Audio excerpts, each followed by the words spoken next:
ربنا إنك تعلم ما نخفي وما نعلن وما يخفى على الله من شيء في الأرض ولا في السماء الحمد لله الذي وهب لي على الكبر إسماعيل وإسحاق إن ربي لسميع الدعاء رب اجعلني مقيم الصلاة ومن ذريتي ربنا وتقبل دعاء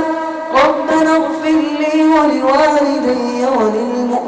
وللمؤمنين ربنا اغفر لي